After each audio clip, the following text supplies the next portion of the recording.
ડુંડિયા પીપળિયા ગામે જે ક્રૂર અને ઘાતકી ડબલ મર્ડર હત્યાનો બનાવ બન્યો છે એ બાબતે આજે મેં પીડિત પરિવારની મુલાકાત લઈ મૃતકોને શ્રદ્ધાંજલિ પાઠવી, ગામજનો સાથે સંવાદ કર્યો અને આ ઘટના બાબતે અને આની પહેલા પણ ગામજનોનો કોઈ પ્રશ્ન હોય, ગામજનોની કોઈ ચર્ચા હોય એ બાબતે મેં વિશાળ સંખ્યામાં ઉપસ્થિત લોકો સાથે વાતચીત કરતા ગામના લોકોએ મને જે કંઈ પણ જણાવ્યું એ બાબત અંગે મેં અહીંયા હાજર પોલીસ અધિકારી શ્રી સાથે પણ વાતચીત કરી।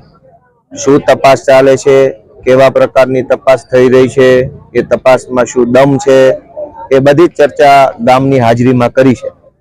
પણ અત્યંત દુઃખનો વિષય એ છે કે ખૂન એક વૃદ્ધ પુરુષ અને એક વૃદ્ધ મહિલાનું ખૂન નથી થયું।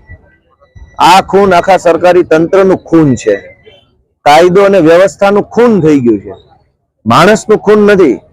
આટલી મોટી સરકાર, આટલું બધું પોલીસ તંત્ર, SP, DYSP, PI, PSI, ASI, D staff, LCB, SOG, આટલું બધી વ્યવસ્થા ઊભી કર્યા પછી પણ જો કોઈ માણસ ખૂન કરી નાખે એટલી મોટી હિંમત થઈ જતી હોય તો આખી વ્યવસ્થાની જ ખૂન થઈ ગયું કહેવાય।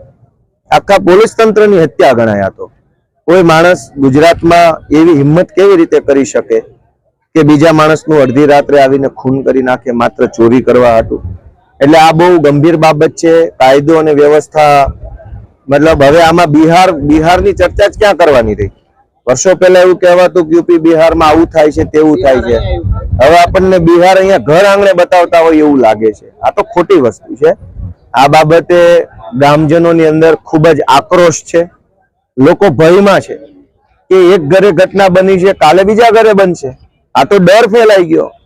તો ડરના માહોલમાં જીવવું કેમ, કામે કેમ જવું?